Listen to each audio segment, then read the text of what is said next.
దేవుడు వరమిచ్చిన పూజారి కర్ణించలేదన్న చందంగా ఉంది భీమా ఫేజ్ 2లో భాగంగా ఏర్పాటు కావాల్సిన శంకర సముద్రం రిజర్వాయర్ పరిస్థితి. సుమారు 2 దశాబ్దాలుగా రైతాంగానికి అరచేతిలో వైకుంఠం చూపిస్తున్న ఈ ప్రాజెక్టులో నిర్వాసిత గ్రామస్తుల కోర్కెలు ప్రభుత్వం నాంచివేత ధోరణి కొట్టొచ్చినట్లు కనిపిస్తోంది. రేవంత్ రెడ్డి సీఎం పదవిని చేపట్టిన కొన్నాళ్లకే నిర్వాసితులు కలిశారు. వారికిచ్చిన హామీ మేరకు మంత్రులు కూడా క్షేత్రస్థాయిలో పర్యటించారు. కానీ ఏడాది కావస్తున్న అతీగతి లేదు. రావాల్సిన పరిహారం రావడం లేదు, కావాల్సిన పనులు పూర్తి కావడం లేదు. ఇంతకీ శంకర సముద్రం రిజర్వాయర్ పనుల్లో జాప్యం ఎందుకు? నిర్వాసితుల డిమాండ్లేంటి? ఈ ప్రాజెక్టు కోసం కళ్లల్లో ఒత్తులు వేసుకుని చూస్తున్న రైతాంగం పరిస్థితి ఏంటి?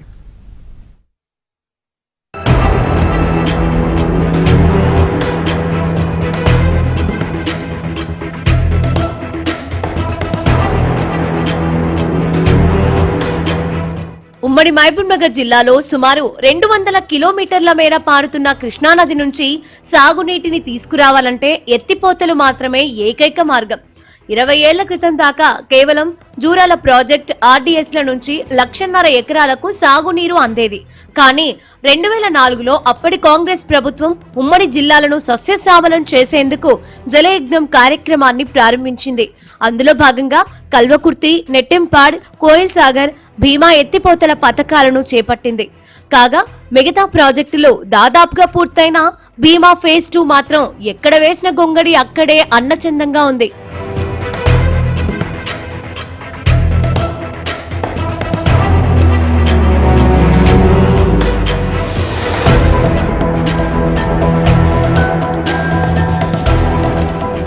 ప్రాజెక్టులో భాగంగా జూరాల నుంచి సమాంతర కాల్వ ద్వారా రామన్పాడ్కు నీటిని తరలిస్తారు. అక్కడి నుంచి ఎత్తిపోతల ద్వారా శంకర సముద్రం రిజర్వాయర్ కు నీటిని లిఫ్ట్ చేస్తారు. ఆ దిశగా 1.818 టీఎంసీల సామర్థ్యం ఉన్న రిజర్వాయర్ ఏర్పాటు చేయాలి. అది వనపర్తి జిల్లా కొత్తకోట మండలం కానాయపల్లి గ్రామ శివారుల్లో నిర్మాణంలో ఉంది. 20 ఏళ్లుగా ఆ రిజర్వాయర్ పూర్తి కాలేదు. అందుకు 1,00,000 కారణాలున్నాయి. ఆ రిజర్వాయర్ పూర్తయితే అక్కడి నుంచి దేవరకద్ర, వనపర్తి, కొల్లాపూర్ నియోజకవర్గాల్లోని 58,000 ఎకరాలకు సాగునీరు అందుతుంది. రిజర్వాయర్ వల్ల కేవలం కానాయపల్లి గ్రామం పూర్తిగా నిర్వాసిత గ్రామంగా మారుతుంది. అయితే 20 ఏళ్లుగా అక్కడి ప్రజలు సరైన పరిహారం కోసం అనేక రకాలుగా పోరాటాలు చేస్తూనే ఉన్నారు.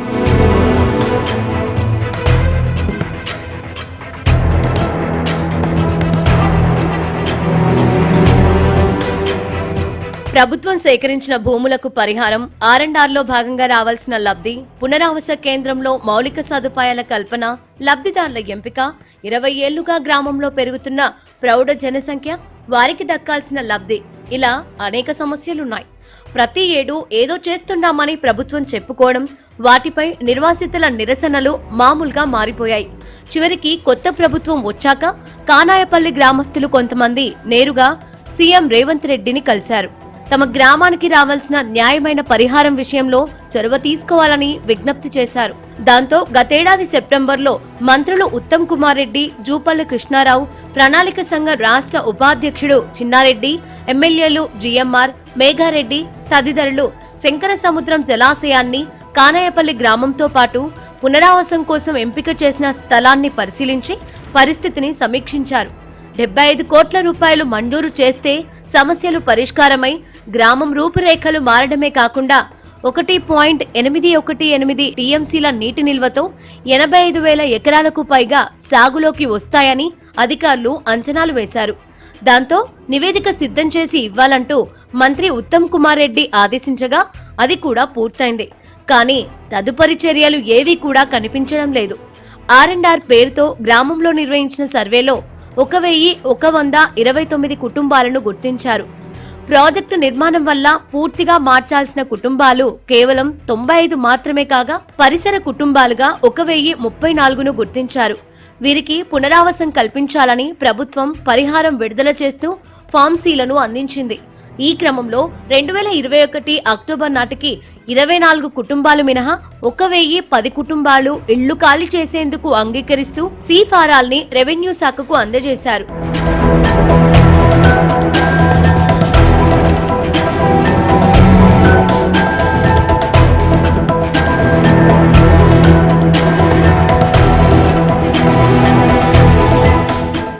ఇళ్లు ఖాళీ చేసేందుకు అయ్యే ఖర్చుల్ని కలిపి 26.94 కోట్ల రూపాయలు ప్రభుత్వం విడుదల చేసింది. 26.36 కోట్లకు పైగా లబ్ధిదారులకు అందజేశారు. 2007 నాటి పరిస్థితిని బట్టి నిర్వాసితుల గుర్తింపు, పరిహారం విడుదల చేశారని గ్రామస్తులు చెబుతున్నారు. ప్రభుత్వం గ్రామాన్ని ఖాళీ చేసే పరిస్థితులు కల్పించకపోవడంతో 2019 నాటికి గ్రామంలో 18 ఏళ్లు నిండిన వారి సంఖ్య పెరిగింది. వారందరినీ నిర్వాసితులుగా గుర్తించి ఇళ్ల మంజూరు, పరిహారం ఇవ్వాలని డిమాండ్ ఉండడంతో గత ప్రభుత్వం అంగీకరిస్తూ జీవో విడుదల చేసింది. 2018లో నిర్వహించిన సర్వేలో 296 కుటుంబాలను గుర్తించగా సెప్టెంబర్ 2019 నాటికి 601 కుటుంబాలు నిర్వాసితులుగా పెరిగారు. ఈ క్రమంలో పునరావాస ప్రదేశంలో 111.27 ఎకరాల్లో 1129 ఇళ్ల స్థలాలు కేటాయించగా 21 ఇంటి స్థలాలు మిగిలి ఉన్నాయి. సర్దుబాటులో 15 ఎకరాల భూమి అందుబాటులో ఉందని అధికారులు నివేదిక సిద్ధం చేసినట్లు తెలుస్తోంది. కానాయపల్లి గ్రామానికి సంబంధించి R&R ఇక్కడైతే ఏర్పాటు చేసిన అక్కడ అన్ని వసతులు కల్పించి కానాయపల్లి గ్రామస్తులను మరి అక్కడి నుంచి తరలించి R&R లో అన్ని సౌకర్యాలు ఏర్పాటు చేసి వారిని తరలించి ఈ ప్రాజెక్టులో ఉన్నటువంటి నీటిని సద్వినియోగం చేసి ఈ యొక్క పూర్తి స్థాయిలో నింపి రైతాంగానికి సంబంధించి ఇక్కడ ఉన్నటువంటి రైతాంగానికి ఉపయోగపడేటట్లు చర్యలు తీసుకోవాలని. ఇప్పటికి వానాకాలం అయిపోయింది, 20 సంవత్సరాలు గడిచిపోయింది కాబట్టి రానున్న రోజుల యాసంగి పంట వరకైనా ఈ 10% పనులు పూర్తి చేసి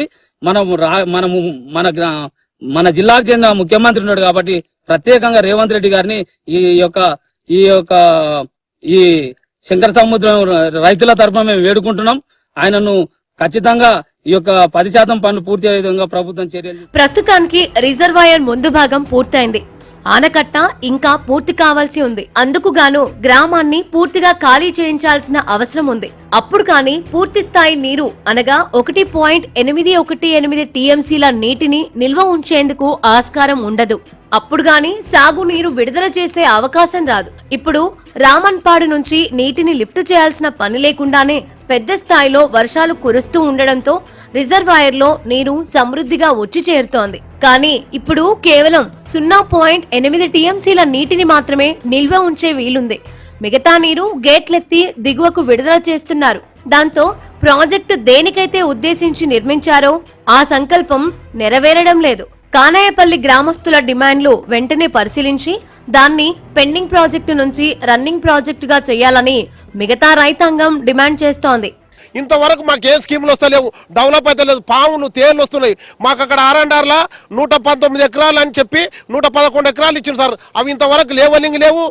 మోరీలు కడితే కిందికైనవి, తమ్మాలు పాతిర్రు, ఏమిటో లేవు సార్. మాకేం చెబుతున్నాం అంటే ఇంత 21 సంవత్సరం అవుతుంది డీల్ అయింది కాబట్టి మాకు సీపాన్ పైసలు, ట్రాన్స్పోర్ట్ ఛార్జీలు కొత్త చట్టం ప్రకారం ఇచ్చి డబుల్ బెడ్రూమ్ ఇవ్వాలని మా ఉమ్మడి మామనార్ జిల్లా సీఎం కాబట్టి రేవంత్ రెడ్డి గారికి మా యొక్క గ్రామం తరఫున 85,000 బోరు వేసిన దానికి 85,000, కాలి భూమికి 75,000 ఇచ్చారు సాడు. అది మేమంతా ధరించి మేమంతా నష్టపోయి ఇస్తే కూడా ఇప్పుడు మాకు నీళ్ళు ఇక్కడ చూడండి సార్, ఇప్పుడు వృధాగా పోతున్నాయి సార్ నీళ్లు. వీడికి 20 సంవత్సరాలు అవుతున్నాయి ఇట్లే వస్తుంటారు. ఇక్కడ హరీశ్రావు వచ్చి ఒక మీటింగ్ పెట్టిండు, వచ్చి నేను ఓరాంలో నాకు నివేదిక ఇవ్వండి అన్నాడు, ఆయన పోయిండు. వీళ్ళు వచ్చి ఒక హామీలు ఇస్తున్నారు కానీ పని చేసే ఉద్దితరా లేదు సార్ వాళ్ళకు. ఏంటికి అనుకున్నా అది ఇక్కడ ఓట్లు అడుగుతారు సార్ అందరు. వాళ్ళు కూడా ఇక్కడ ఎన్ని ఊళ్ళు ఇల్లు ఉంటే చూసుకుంటే పాలేము, నిరేంటి, ఇట్లా వెళ్ళి వరినే ముత్యాలంపల్లి, అది ఆ ఊర్లోకి పోయే నీళ్లు ఇలా చెరువుకు వచ్చి ఉతాగా పోతున్నాయి సార్. వస్తుంది పోతుంది, ఎన్ని ప్రభుత్వాలు వచ్చినా మమ్మల్ని పట్టించుకునే నాది కూడా లేకుండా పోయినరు. ఇంతవరకు సీఎంతోనికి పోయొచ్చిండ్రు. సీఎంతోనికి పోయొచ్చిన ఉడక ఏం ప్రయోజనం లేకుండా అయ్యింది. ఇప్పుడు ఊళ్ళో ఏముందంటే ఇల్లు కూలిపోతున్నాయి, అన్న ఇల్లు కట్టుకుందంటే డబ్బులు లేకుండా అయినాయి. మాకు ఈ గవర్నమెంట్ ప్లాట్లు ఊరు లేపి మాకు ప్లాట్లు ఇస్తలేరు. 18 ఏళ్ళ పిల్లలకు ప్లాట్లు లేవు. మాకు ఏ దానికి ఇబ్బంది. ఊరికి పిల్లలకు పిల్లనిగా కూడా వెనక ముందు ఆడుతున్నారు. మా ఊళ్ళో ఏ బతుకుదెరువు లేకుండా అయిపోయింది. మాకు ఏ మినిస్టర్ వచ్చినా ఏ మంత్రి వచ్చినా ఇట్లా చూస్తారు. డిమాండ్ చేస్తోంది. ఆలస్యం చేస్తే అమృతం కూడా విషమవుతుందంటారు. ఆ సంగతిని ప్రభుత్వం గ్రహిస్తే మంచిది.